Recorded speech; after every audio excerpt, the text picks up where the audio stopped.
Welcome to From the Baseline with Premier Basketball. Shane Laflin, I'm Mark Williams. We appreciate you tuning in today. We're going to catch up a little bit.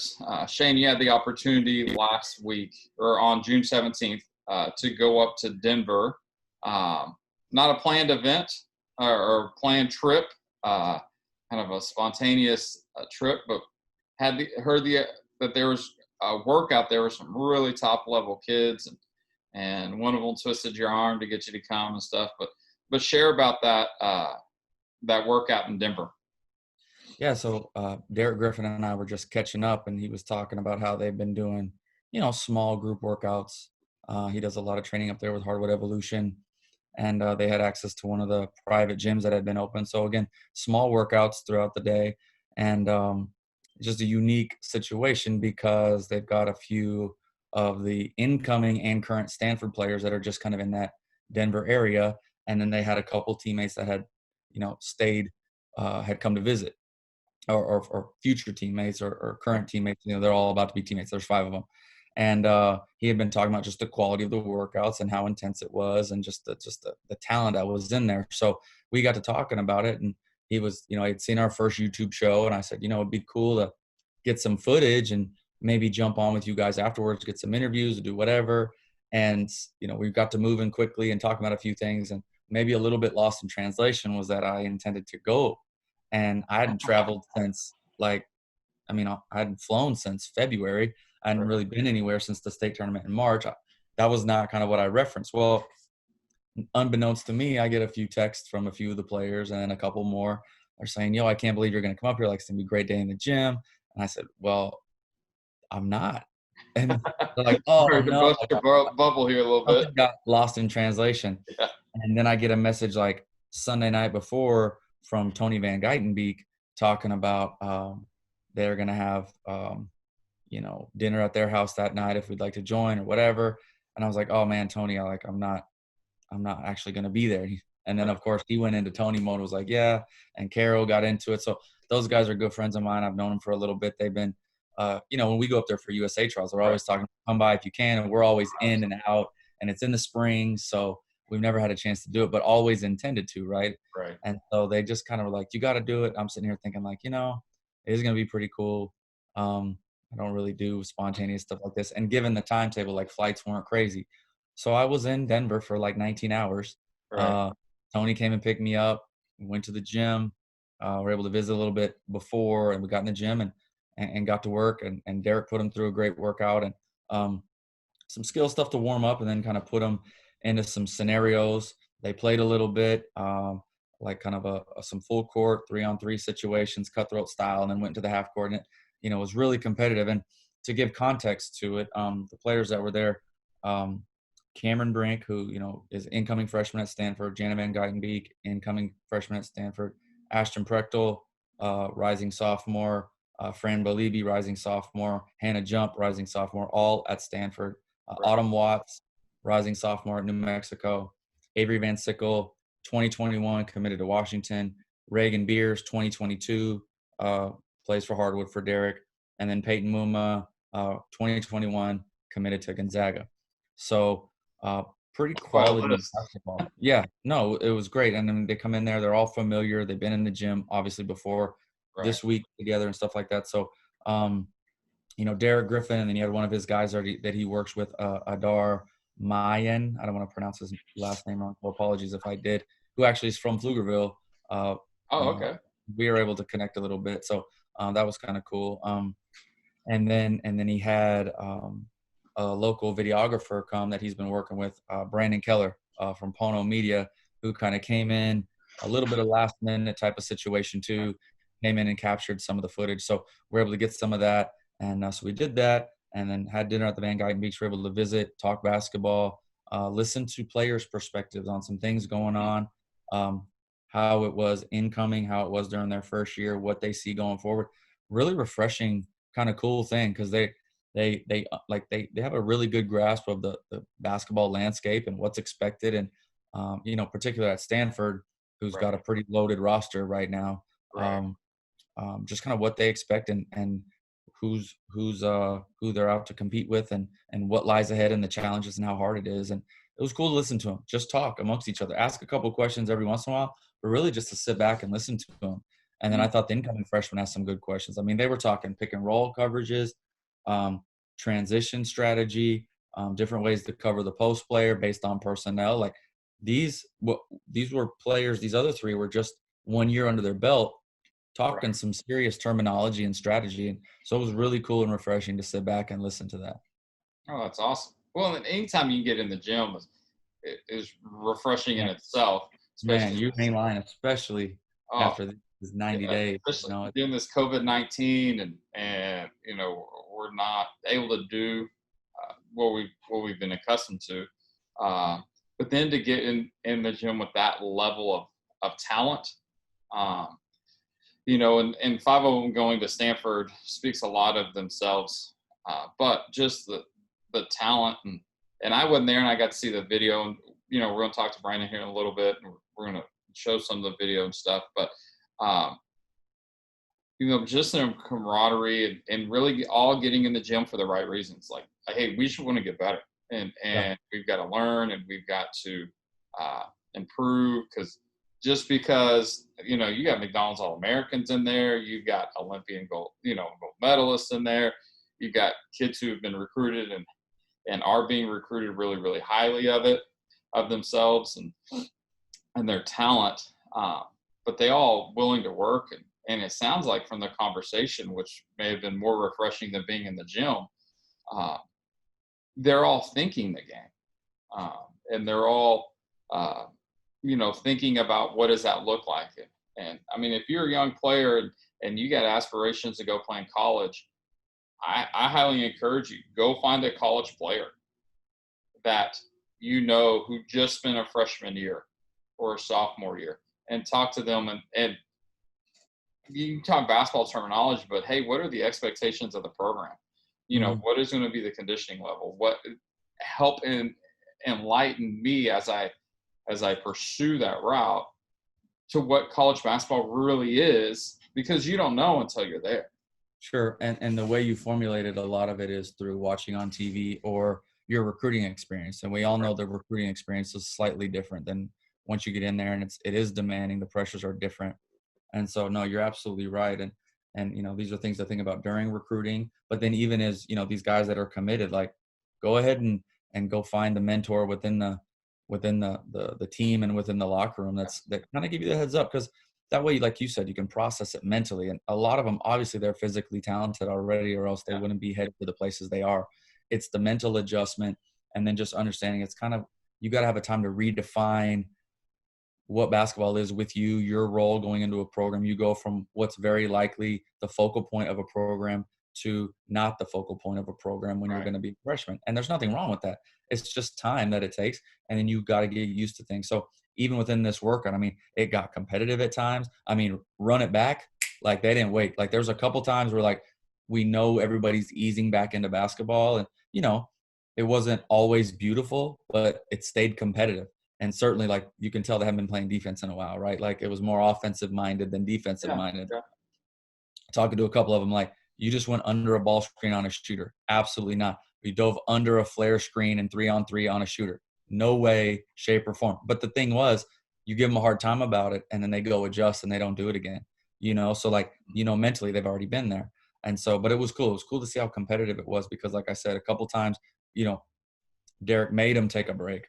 But then when they got into playing cutthroat in the half court, man, when they played to 5 by 1s, when the game was over, it was like, run it back. I don't know how many, we ran 7 or 8, but they were like, no. Like one team was ready to roll. And then it was cool to be able to say, like, one particular team was kind of doing the best.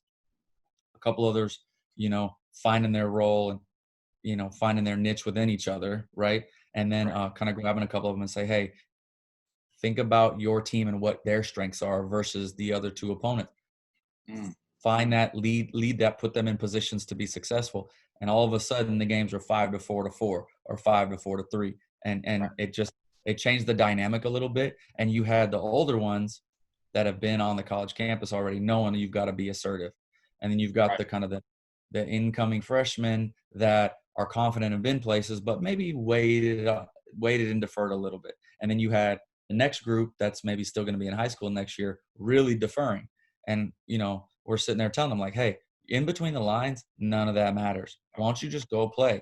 And then it was interesting to kind of see their eyes go, hey, okay, so I see in you, you're kind of afraid to go try, or maybe the failure aspect. But like, this is the safest place to do that. So like, go for broke, go figure it out, right? And just stay competing. And sometimes, because the way that they view things comparatively or whatever, they forget that, kind of to even the playing field, sometimes you just play hard and figure it out. It doesn't matter what it looks like. You know what I mean? So I was really proud of them. And again, the conversations that we had in the gym following up, had a good one with Reagan Beers, had a great one with um, uh, Peyton Muma, and then visiting with Avery kind of on the way out, just getting their perspective. Because it helps us too, right? Like, we ask a lot of questions when we go to these things.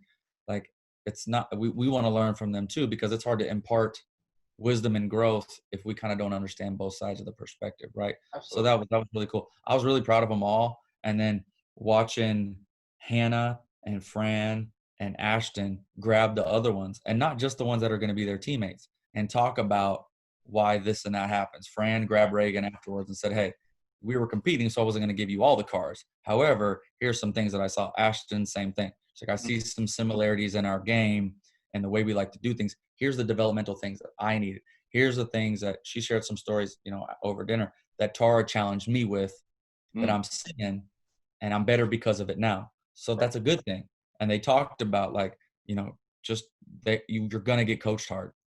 So want to be coached hard, because the coaches want to coach you hard. But as soon as you give off the vibe that you can't be coached hard, they're going to stop coaching you, which means you ain't playing. No. No. No. So like I said, and as far as ambassadors of the game and stuff like that, they were the stars, man. It was really cool. Right. Well, and that is the couple of cool takeaways there, especially for players that we term highly recruited or high level players. Look, you need to get in the gym with people who are going to push you. Like, you need to get in. If you're a freshman, sophomore, and if you're in high school, even the eighth grade, get with some good high school kids. If you're a highly recruited or good high school player, get in the gym with some college kids. Yeah. You don't always want to be the best player in the gym. If you're always the best player in the gym, you're in the wrong place. For sure. And there's times to be in there and you get to be the leader and help mentor down, but you also need to be in where you are not the leader. You are the mentoree, and you're learning from these kids. If you're college players, you need to get in the gym with pros and on up. If you're a pro, get in the gym with the WNBA player. And so that growth and that challenge, you never know, and you never get exposed unless you're in the gym with people who can expose you. And you talked about coaching. Like, at the next level, that is the most difficult thing, because to some degree at the grassroots level and the high school level, if you're a really good player, unless you're in a unique situation, you don't get coached as hard. People are just glad you're there. Oh, you make us better. So there's some kid gloves. You get to the college level, everybody gets coached hard. Well, it's the details, right? Because Absolutely. It's not that they don't get coached, right? But it's like they don't take them to the nth detail, because there's maybe 7 or 8 on the roster that you've got to really help them out, right? So now you get to the college level, all the details for everybody matters, especially if you're in the rotation. So it's a great point. It's a different dissection, a little bit deeper. And if you are a high level or great player, any player, go to your coach and say, coach me hard. I've seen it where the best player misses a block out, but the coach didn't take them out because the coach needs them to go score on the other end. That doesn't help the player if you're the coach. You've got to ream them about that block out, because in a tie game, that's going to lose you a game. But you're not helping that player understand you're accountable like everybody else is. And that's the standard stuff, right? Absolutely. It's not just result all the time. And sometimes, at the end of the day, you'll live with the result. But the game of basketball, you can always be better. But it's playing to standard. I talked to a young team this past weekend at Yellow Rose about being talented, but understanding, like, if you're playing to the scoreboard, you're kind of not doing yourself any good, because there's a really good chance that you're going to out-talent most teams that you play. That particular team that I was talking to.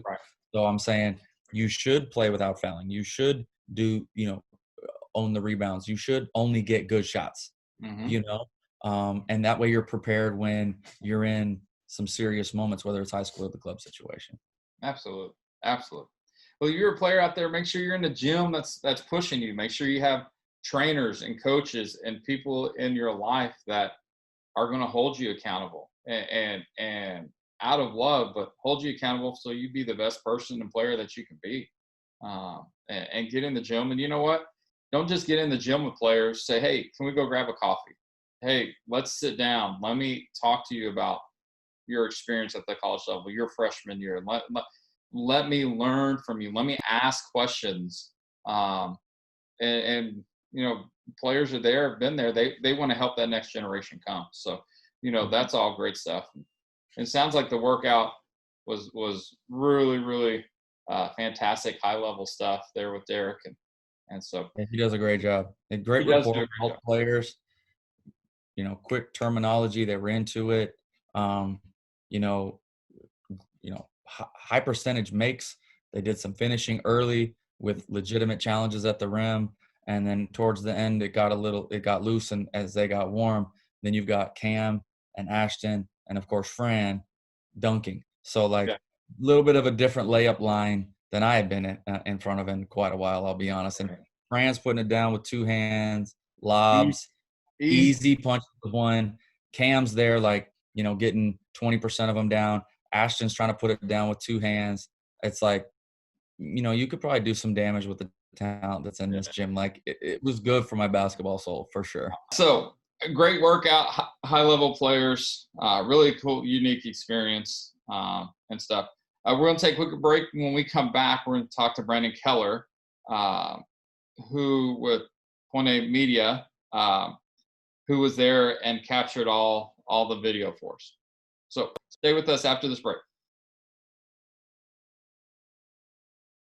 Welcome back to From the Baseline. We were able to discuss kind of a special workout we were able to get in Colorado a couple weeks ago. And we've got the man behind the camera, Brandon Keller from Pono Media, who joined us today. We want to give him a chance to kind of talk about his brand. And we were so thankful to have him in there. So, Brandon, thanks for being with us. How are you doing this morning? Yeah, thanks so much for having me. I'm doing well. How are you guys? We're good. Man, doing well. We've been having fun with this YouTube show and gaining some momentum. We came off an event last weekend and we're able to produce some things. So we had the opportunity to get up there. Derek was telling me about this workout, and he's like, I'm going to have one of my guys here who's really good. And at first, like, I was just telling him, yeah, I can't wait to watch the footage. And then this thing got legs because somebody thought I was going to be there. So then the Van Geitenbeeks were like, yo, you're coming. And the next thing I knew, I was there. So I was able to meet you. And the kind of the first thing I noticed when I first met you is you were in there, you were so prepared, you had all your stuff going. Derek had spoken highly of you, and then I noticed the name of your company, which I thought was pretty cool. I thought I knew some history, but I didn't know. I just assumed. So tell me a little bit, Pono Media, where that name came from, and kind of your history. Yeah, absolutely. Again, thanks for having me on. And yeah, a little bit of history about me, my company, and kind of my background. Yeah, so I obviously do videography and photography as part of Pono Media LLC, and I'm a professional, videographer, photographer, kind of a one-man team with the brand, doing it all, right? So I linked up with Derek kind of through Natalia, and kind of met the both of them at the same time. We got started through a Facebook post. Actually, I just had kind of sent her a reel of mine and a quick introduction about myself, and one thing led to another. And so Derek and I, have started to work together on his virtual training program with Hardwood Evolution, and creating content for him and his brand as well. A little bit about the Pono Media side of it all and where the name came from. Obviously, as you could probably tell, I grew up in Hawaii, so that's where I'm There you from. go. From my parents moved me out there real early, probably about, about a year old. Okay. So, 17, 18 years of kind of growing up in paradise, which was great. Yeah. Yeah. Yeah. So, I have always been very proud of, being raised there and kind of the the people that I've, kind of that I have back there, and the culture that I was raised in and all that stuff. So it was really something that I always consider part of my identity. Like, I live here in Denver now and stuff. I came here for school. I studied film and television at University of Colorado, Denver. Okay. So I came here to study film. But, ever since moving away, it's still always home to me, and it's still, a place of pride and, kind of holding that in my heart. Right. So when I decided to start my own business, it was very much something that, again, I had considered part of my identity, and something that I wanted to kind of incorporate into my brand is,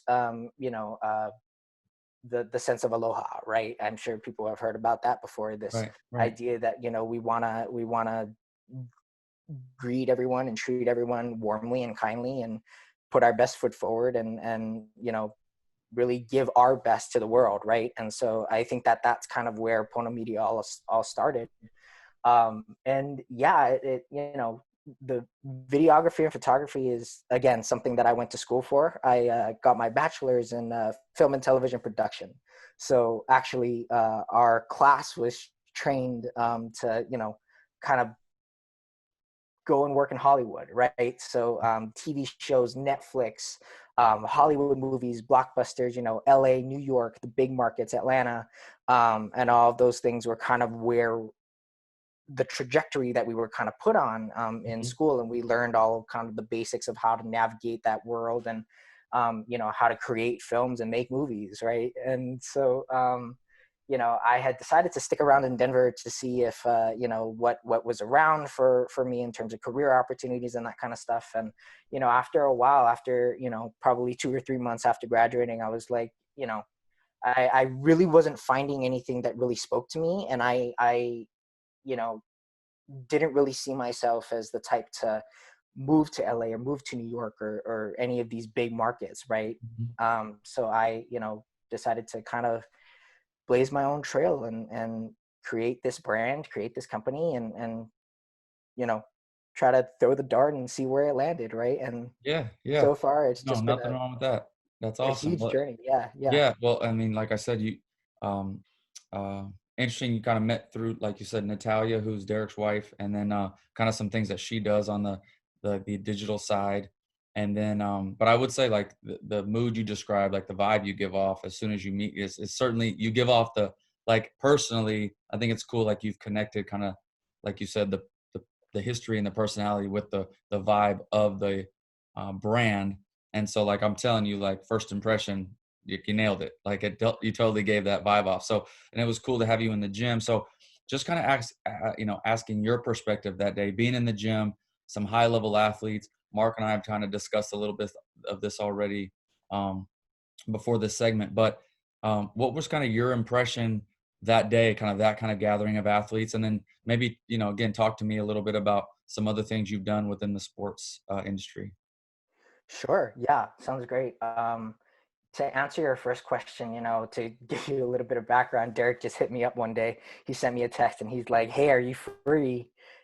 He gave me no context of what we were doing. He gave me nothing. Like, he didn't tell me that, all of my experience working with Derek had been one-on-one, right? Because we were in the quarantine period, Yeah.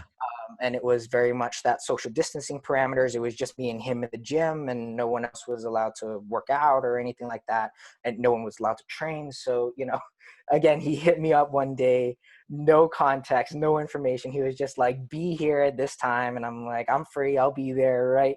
And so I was walking in the door kind of thinking that it was going to be another one of those one-on-one situations, and I Mhm. walk in and there's like 2 dozen you know high level basketball players just, uh, taking shots and, working out and training and stuff. And I'm just like, oh, I didn't know this is what I was walking into. So you So quickly had to reevaluate maybe your vision of what was going on, because I could, again, I'm speculating, but like I'd imagine like you kind of like to know what's going on. You could so you can kind of frame what you're trying to capture, and so you kind of had to be a gamer there. It looked like. Absolutely, yeah. It was definitely kind of like, okay, I running through the checklist of the stuff in my bag that I had brought with me, right? All my equipment. Like I was like, Mhm. I like to come prepared for kind of what I'm going to shoot, right? So I bring the equipment that I think I need, and then so it was like, okay, well, do I have everything that I need to kind of make this look good, right? Right. And just kind of using what I had with me to kind of just, you know, react to the situation. And so, yeah, it was a great opportunity to be there and to meet you guys and to, um, work with all those great athletes that were there at that workout session. And it was great, man. Like, again, my first impressions were like, these athletes are, on another level, right? Like, it was just a great opportunity to be there, to work with them, to see them kind of in their element. And they all just had such great personalities and stuff. And it was great to meet them and chat with them. And yeah, it was kind of like, I was kind of tunneled in on, trying to be in the right place at the right time, Yeah. and making sure that I position myself to make them look their best. Mhm.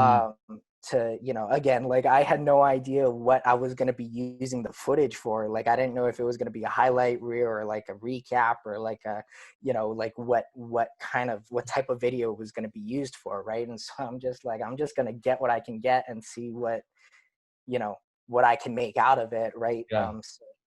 Yeah, we you know it was just great to work with them, and they did a lot of great work that day, and you as well. You and Derek really had, were on the ball that day, and I was really impressed. Yeah, that was really cool. It was awesome for you to be there, and then you captured so much. Like you were everywhere, and it's funny going back, seeing some of the footage you captured and watching some of the raw stuff, and then the clip you made, and just remembering like you captured all that. And most of the time, like you did a good job of being in a position like you didn't know you were there. And then a couple of times I was like coming across, and I'm like, oh man, I'm so sorry. Like I just maybe cut off a shot. So like I'm trying not to get in your way, but you did a good job of like capturing all that. So I appreciate it. Thank you. Mark, you're able to visit and view some of that stuff too. And, Yeah. you and I talked pre and post. Just would be interested in kind of your kind of commentary, and then again, connecting maybe you and Brandon into some other things later. Kind of what were your thoughts going Yeah, through? no, I thought it was very well done. You really got just showed the workout, the different details within the individual and the group stuff, and I mean, it was all really good content. And you did some in there with the personalities. You're able to capture, some of the players and stuff like that. And so, I mean, for hey, show up at the gym and not knowing what you got into, uh, uh, you can tell this is something that you're really passionate about and something that you're good at, and your education has built you well, along with just your experience, and stuff. What are some projects going forward that you're working on, Brandon? Yeah, great question. Thanks for that. Right now I'm kind of in this mode where, coming out of quarantine, like a lot of small businesses, like a lot of, kind of freelancers and solopreneurs and that kind of stuff, like it's just this new world that we kind of have to adjust to, and a new, way of doing things.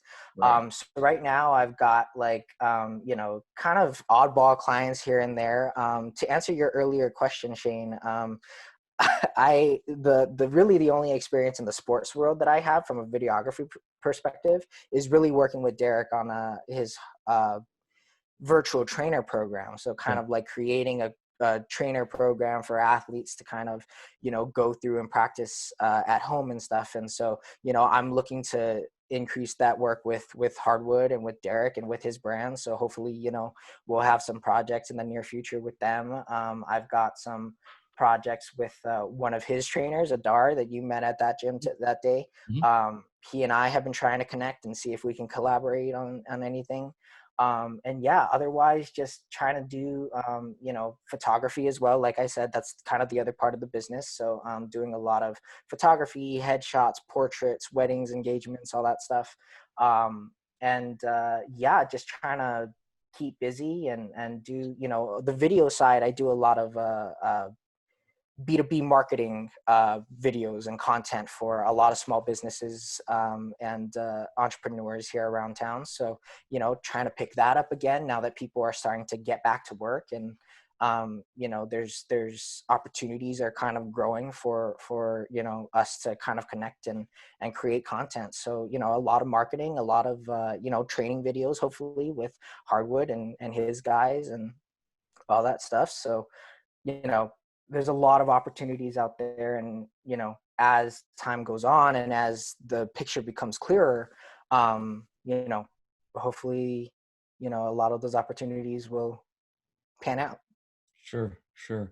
Well, Brandon, we can't thank you enough for being with us. Also, like I said, it was a pleasure to meet you that day, providing content. We will absolutely keep in touch. We do different things across the country as far as events.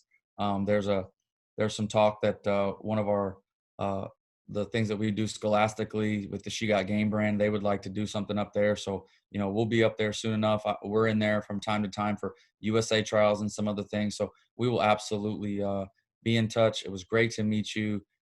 Best of luck and things going forward. And, the good news is I know you've got to run because you've got a meeting. So you got some business, and that's fantastic. So congratulations, all the things you explained. It takes some guts to do that stuff. Loved your work, and we will be in touch. Thanks so much for joining us. Awesome. Thanks again for having me. And it was a blast to meet you. And I hope we get the chance to collaborate here in the near future. Sure thing. Take it easy.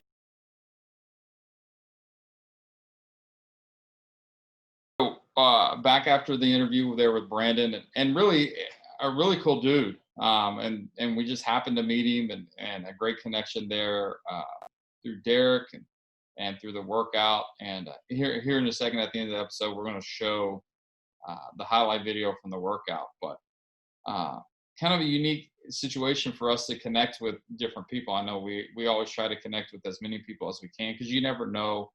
Yeah. Well, you connect with one with the passion, right? And obviously, this was suggested by Derek, but he came so highly recommended, and then obviously the guy showed up kind of as he explained, like not really sure what he was getting into, but excited about it, right? And like I said, the vibe he gave off when I met him, he was just excitable. He was ready to get after it, and then now I kind of understand what was going through his head as we explained what was going to go on that day. Because again, I hadn't met him, I hadn't talked to him, but I thought Derek had maybe prefaced him a little bit. So to be able to do what he did kind of on the fly was amazing. So Brandon Keller, Pono Media, based out of Denver, we'll stay in connection with him without a doubt, and utilize him in the future. But like you said, it's how we kind of connected with Britt. It's these really good people that are passionate about what they do. And then just this have a quality about them. Janine Williams out of California is the same way. I mean, just really good stuff. I really have great conversations with her. I enjoy her a lot. Her passion, her angle, the way she thinks about things. And then they've got backgrounds in the game. This one's unique. Brandon didn't necessarily have background in the game, but he has a passion for capturing something that he feels like is artistic a little bit, So really cool thing. That's part of what we do. I think you alluded to the beginning of the show, players connecting with other players. That's part of it. It's not just basketball, right? It's some people getting together, producing some things. And it's the beautiful thing about basketball is we're able to kind of connect through that. So cool thing. Like I said, we saw some raw footage of the play earlier. That was just like the end of the workout with the 3-on-3 cutthroat. You'll see some of these highlight clips that Brandon created, added some music to, kind of encapsulates everybody's presence in the workout from the beginning. Again, Derek Griffin with Hardwood Evolution is the one who put this together. I got the invite and got up there somehow, some way, outside of my routine and comfort zone, did something kind of last minute. And then he had his guy, Adar Mayan, there with him as well. So Hardwood Evolution, we were in the gym in Colorado. And thanks to everybody. Thanks to Guyton Beach for hosting us once we got to dinner and stuff like that. Just cool fellowship, basketball experience, basketball talk in general about things going on in the world. So great night. Appreciate you hosting this part, doing the production that you do with this. You've been killing it with this. I mean, I couldn't be more proud of our team coming out of this thing. We talked to Kathy and Show Gunner and Don Mayu and Rock Smith and all the people that we had at our event last week. And then we've constantly had to make adjustments, but we want to keep content. We want to keep, talking about the game. So just really proud of our team, you and Jason and Joey, everybody involved. It's just been really cool. So shout out to you guys. And this will be another cool episode. And then we'll probably see everybody maybe post that first July week after Heart of Texas, Super 64, Worldwide Hoop Show, and then the She's Ballin' Blueprint in San Antonio. Yep. Then jumping right in, and you know what? We're always up about cool stories and connecting with great people with the game of basketball. And you know, if you got a cool story, let us know. I mean, we love to share and stuff like that. So hey, stay on. Here is the highlight video from Brandon from the workout, and we appreciate you tuning in to From the Baseline.